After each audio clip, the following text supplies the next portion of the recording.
Olá, meu nome é Rodrigo e esse é o segundo vídeo do curso de Lógica de Programação, Banco de Dados e Instruções SQL. Como eu falei no vídeo anterior, esse primeiro vídeo seria falando sobre estruturação de banco de dados. Pois é, então vamos lá. A estruturação de banco de dados, o que é isso?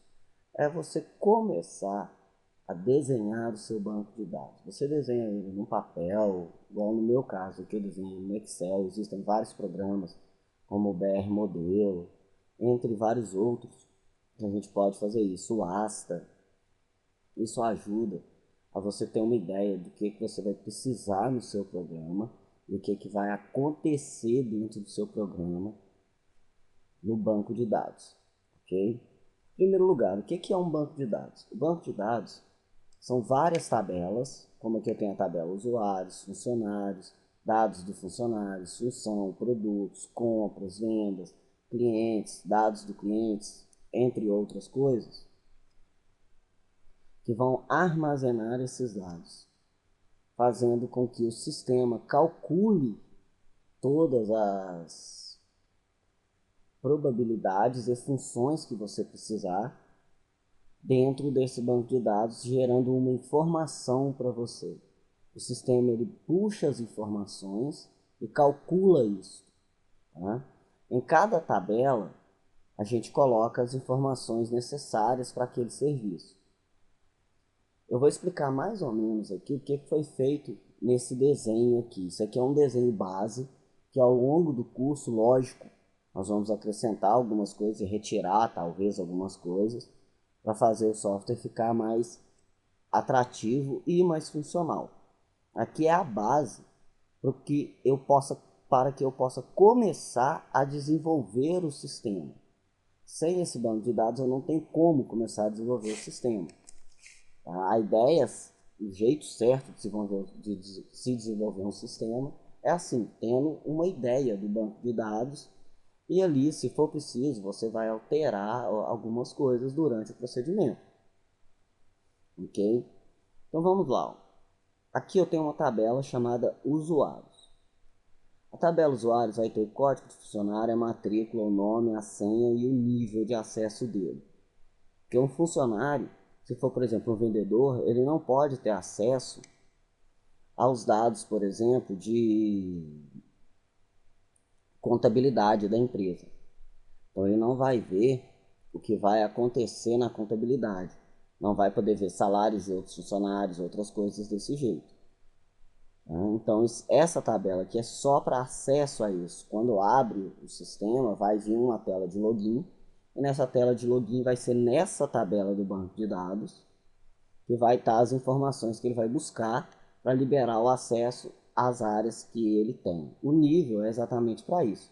A senha, o nome, pode ser obrigatório ou não. O código do funcionário, que vai ser igual, vai ser o mesmo código que está aqui, vai ser do tipo inteiro e do tipo alto incremento, tá? Vai ser uma chave primária, depois eu vou explicar direito o que é uma chave primária quando a gente estiver trabalhando no banco de dados já, na criação dele. Os tipos de dados, tudo isso vai ser feito no banco de dados. Eu vou explicar quando a gente estiver trabalhando lá. Aqui eu estou só fazendo um desenho base do banco de dados para começar a desenvolver ele. A tabela funcionários, onde vai ter o código do funcionário, o nome do funcionário, CPF, RG, carteira de habilitação, título de eleitor, carteira de trabalho, ou seja, os dados necessários para a contratação desse funcionário. Também é necessário ter uma tabela de cidade, de endereço, dados extras do funcionário, digamos assim. Eu poderia colocar tudo junto, como eu fiz aqui na de clientes. Na de clientes também está separada. Eu poderia colocar tudo junto. Só que aí, se ficasse fazendo alterações, isso iria gerar redundância no banco de dados. Então a gente evita isso. Então a gente deixa uma tabela só para dados que podem ser alterados, como por exemplo, o nome do funcionário quase nunca vai ser alterado, a não ser que seja uma mulher, que depois case, e aí gera um segundo nome e tal, tão raro de fazer essa alteração. CPF também é a mesma coisa, RG, carteira de habilitação, título de eleitor, Tá? Agora, cidade, bairro, CEP, rua, avenida, telefone, celular, isso a pessoa pode trocar a qualquer momento. É sujeito a pessoa trocar isso muito fácil.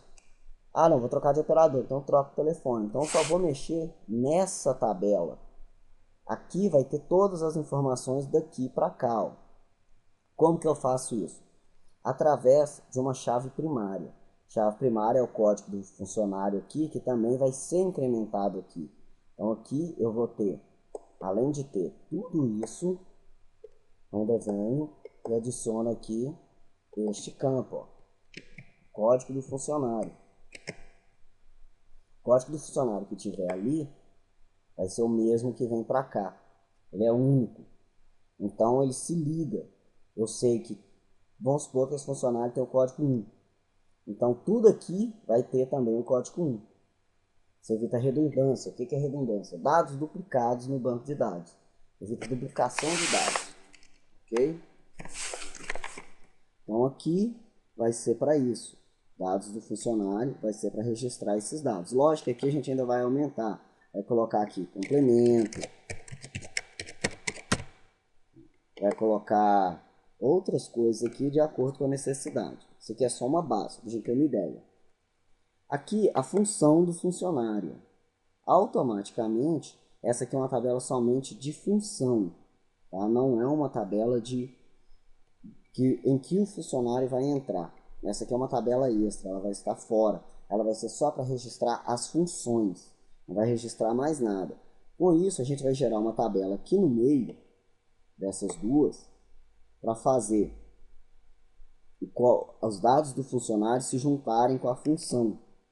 Mais para frente no banco de dados vocês vão ver isso melhor.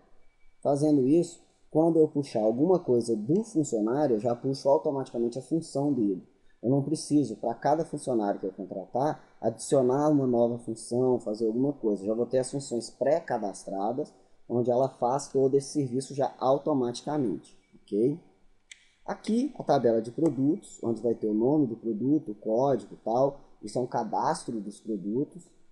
Aqui uma tabela de compras, para que ele compre os produtos e armazene. Aqui uma tabela de vendas, onde vai ter tudo referente ao produto e qual vendedor que fez a venda. Aqui a tabela de clientes, lógico, com as informações básicas do cliente e as informações também de endereços do cliente. Isso aqui é uma estruturação básica, é uma ideia de como começar o banco de dados. Lógico que entre essas duas, a de compras e a de vendas, eu vou ter uma outra chamada de estoque, que vai calcular, vai controlar o estoque da loja. Entre função e funcionários e dados de funcionários, vai ter uma outra tabela que vai fazer o contrato do funcionário. Esse contrato é onde que vai calcular o salário dele no fim do mês, junto com as vendas e tudo. Esse sistema vai ser todo automatizado, do jeito que uma pessoa ela não vai precisar de ter, por exemplo, um contador ou ficar fazendo vários cálculos durante o mês para chegar no fim do mês saber quanto que vai ter que pagar para tal funcionário que vendeu tanto. O sistema já vai gerar esse relatório. A única coisa que a pessoa vai ter que fazer é olhar e confirmar isso, ok? Também vai ter uma tabela de horários, que a gente ainda não criou aqui. Então vai ter uma tabela de horários. A ideia que eu estou tentando passar aqui nesse momento é o quê? É você pegar o seu banco de dados e começar a criar as tabelas dele da seguinte forma. Pegar as principais tabelas e criar. Com isso, você já tem uma noção do que o seu sistema vai fazer. Você tendo essa noção do que o sistema vai fazer, você já começa a desenvolver o banco de dados e vai vendo automaticamente o que vai ser necessário para que tudo isso funcione. Ou seja, nada mais é do que isso aqui, uma pequena descrição do que o sistema vai fazer e de como isso vai ser trabalhado. Tá? Isto é uma estruturação de banco de dados. Eu desenho algumas tabelas, entre aspas, tá? Isso aqui é um desenho simples, eu poderia fazer isso em qualquer programa, poderia fazer uma lista, colocar função, não sei o que, tal, não sei o que, tal, não sei o que, uma lista só para eu saber o que o sistema está fazendo, tá? Uma base. Com isso aqui pronto, eu vou começar o desenvolvimento do sistema. Ok? Aí eu já começo o desenvolvimento com o banco de dados e depois a criação das telas para interagir com o banco de dados. E lógico, durante todo o processo a gente vai ver que vai ser necessário acrescentar novas tabelas, novos dados, novas funções e ir adaptando de acordo com o que a gente vai desenvolvendo no sistema. Ok? Então essa segunda aula foi basicamente para isso, para mostrar como começar a desenvolver o sistema. Tá? Isso aqui é só para você ter ideia do que ele vai fazer. Ok? Então valeu, obrigado, assistam a próxima aula. Para quem não assistiu a primeira, assista a primeira. Como eu falei na primeira aula, não há necessidade também de ficar assistindo essas aulas. Essa aqui é a segunda aula. Já pretendo fazer a terceira aula hoje mesmo, já postar ela também. E assim, se a pessoa não quiser assistir a primeira e a segunda, não assista. Assista só a terceira, que já é trabalhando direto com o banco de dados. Mas vai ficar meio perdido sem saber o que foi feito no início. Por isso eu aconselho, assista todas. O curso, como eu já disse, vai ser um pouco extenso, tá? Mas eu vou tentar fazer de um jeito que não fique muito cansativo. Por isso também não vou fazer vídeos grandes.